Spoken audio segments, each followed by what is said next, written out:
بسم اللہ الرحمن الرحیم۔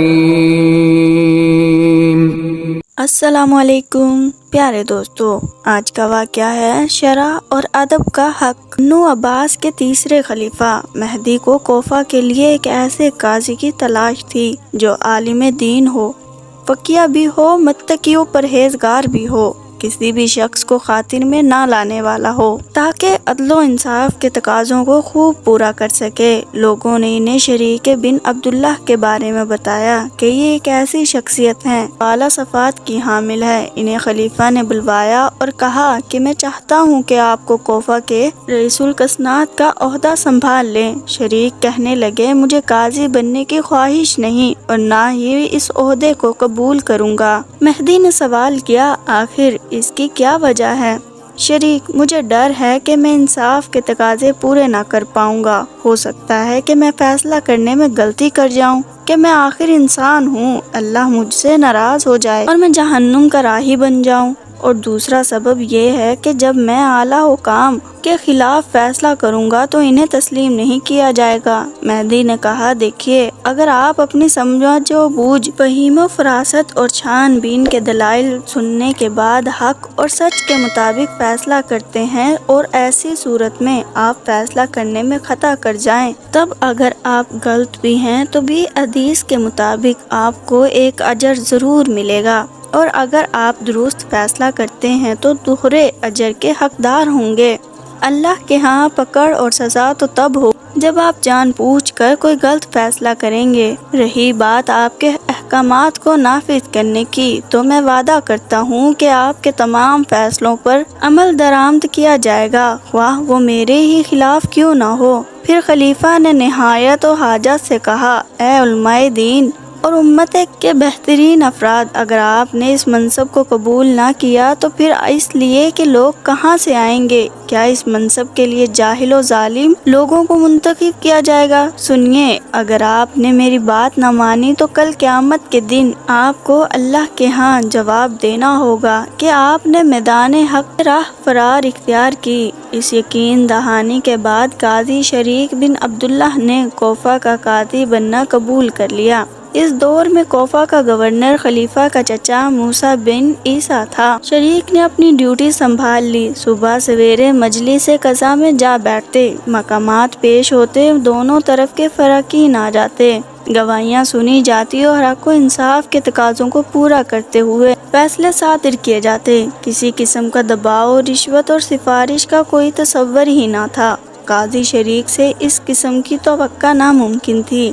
کوفہ میں نہر و فرات کے کنارے ایک خوبصورت باغ تھا جس کا مالک کوفہ کا ایک شخص تھا۔ اس باغ کے ساتھ ہی کوفہ کے گورنر موسیٰ کا محل تھا۔ موسیٰ کی خواہش تھی کہ کسی طرح یہ باغ خرید لے تاکہ اس کا محل مزید کھلا اور کشادہ ہو سکے۔ چنانچہ اس نے اس کے مالک کو پیشکش کی کہ وہ باغ اسے فروخت کر دے، مگر اس نے انکار کر دیا۔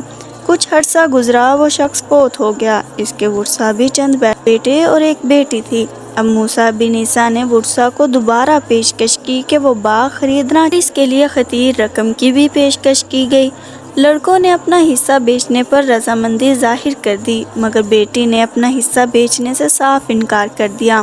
اس کو خاصا سمجھایا گیا، دباؤ بھی ڈالا گیا، مگر اس نے کہا کہ جس زمین کو میرے باپ نے فروخت نہیں کیا، میں بھی اسے فروخت کرنے کے لیے تیار نہیں۔ میرے بھائیوں نے اپنا حصہ بیچ دیا، ان پر میرا اختیار نہیں، مگر جہاں تک میرے حصے کی زمین کا تعلق ہے، میں کسی صورت اسے فروخت کرنے پر تیار نہیں۔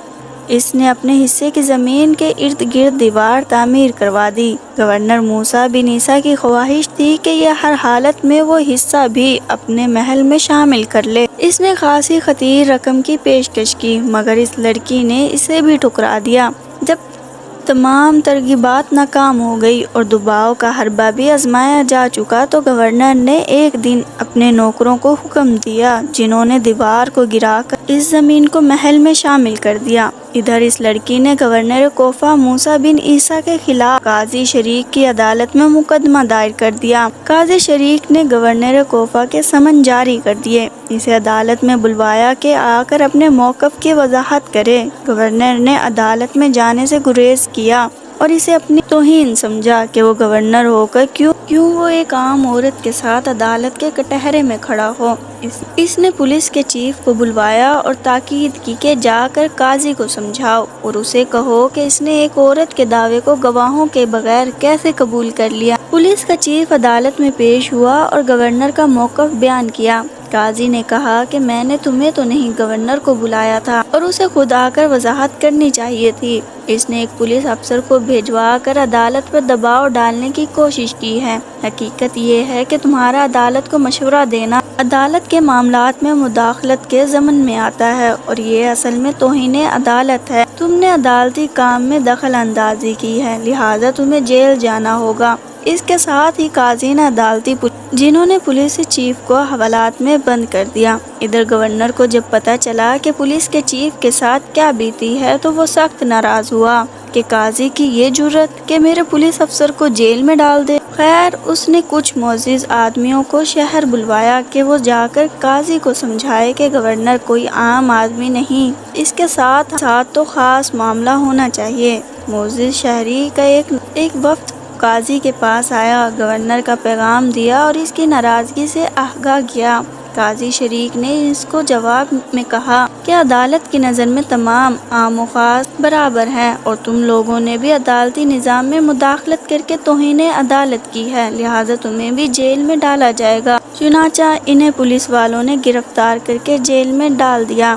گورنر کو جب ان حالات کا علم ہوا تو سخت بے چین ہوا۔ ایک قاضی کو ہمارے خاص لوگوں کے ساتھ یہ سلوک کرنے کی جرأت کیسے ہوئی؟ اس نے اپنی پولیس فورس کو ساتھ لیا اور سیدھا جیل جا پہنچا۔ پولیس چیف سمیت تمام لوگوں کو رہا کر دیا۔ ادھر جیل کا نگران سیدھا قاضی شریک کے پاس آیا اور آ کر سارا واقعہ سنایا۔ قاضی شریک نے کہا کہ میں نے اس عہدے کی نہ تو طلب کی تھی اور نہ تمنا، یہ تو مجھے خلیفہ نے مجبور کیا تھا کہ میں نے اس شرط پہ اس عہدے کو قبول کیا تھا کہ میرے ہر فیصلے کو نافذ کیا جائے گا۔ قاضی نے اپنے کاغذات اور کتب، اپنا ذاتی سامان اکٹھا کیا، اپنی سواری پر بیٹھے اور بغداد کا رخ کر لیا۔ ادھر گورنر کو جب قاضی کے شہر چھوڑنے کی اطلاع ملی تو بڑا پریشان ہوا۔ اسے خوب معلوم تھا کہ اگر خلیفہ کو سارے حالات کا پتہ چل گیا تو میری نوکری فوراً ختم ہو جائے گی۔ چنانچہ اس نے قاضی شریک کو کوفہ کے باہر ہی روک لیا، قاضی کو راضی کرنے کی کوشش کی کہ کسی طرح راضی ہو جائے اور واپس کوفہ چلے۔ وعدہ کیا کہ آپ جو کہیں گے مانوں گا۔ قاضی نے کہا ایک شرط پر واپس جاؤں گا۔ گورنر نے پوچھا وہ شرط کیا ہے؟ قاضی نے کہا کہ جتنے لوگوں کو تم نے رہا کروایا ہے سب کو دوبارہ جیل جانا ہوگا اور تمہیں اس عدالت میں اس عورت کے ساتھ کٹہرے میں کھڑا ہونا ہوگا۔ گورنر نے قاضی کی تمام شرائط تسلیم کر لی۔ چنانچہ تمام معززین پولیس چیف دوبارہ جیل بھجوا دیے گئے اور گورنر بھی عدالت میں پیش ہو گیا۔ قاضی نے بیان سننے کے بعد فیصلہ سنایا، جو دیوار گرائی گئی تھی اسے دوبارہ اسی طرح بنوائی جائے، عورت کی زمین واپس کی جائے اور اسے زمین و فروخت کرنے پر مجبور نہ کیا جائے۔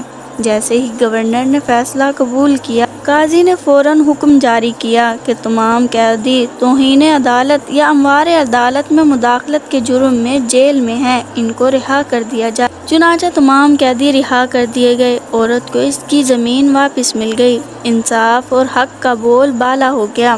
اگلے دن یہ ہوا کہ قاضی شریف گورنر کے دربار میں تشریف لے گئے۔ گورنر نے خیر مقدم کیا، اپنے ساتھ بٹھایا اور آنے کا مقصد دریافت کیا۔ قاضی شریف کہنے لگے میں آپ کے پاس اس لیے آیا ہوں کہ اگر میرے لائق کوئی کام یا خدمت ہو تو اس کا حکم دیجیے، میں اسے بجا لاؤں گا۔ گورنر نے اس بات کا اشارہ تھا کہ کل تم نے میرے ساتھ کیا سلوک کیا اور آج کیا کہہ رہے ہو؟ قاضی شریک نے کہا جو میں نے کل کیا وہ شرعی حق تھا، نافذ تھا، میری ذمہ داری تھی۔ جہاں تک ادب کا تعلق ہے، آپ حاکم شہر ہیں، آپ کا احترام اور عزت کرنا میری ضرورت ہے، آپ کا احترام اور عزت کرنا بہت ضروری ہے، لہٰذا یہ ادب کا حق ہے۔ اگر آپ کو میری ویڈیو اچھی لگی ہو تو لائک اور سبسکرائب ضرور کیجیے گا۔ فی امان اللہ، دعاؤں میں یاد رکھیے گا۔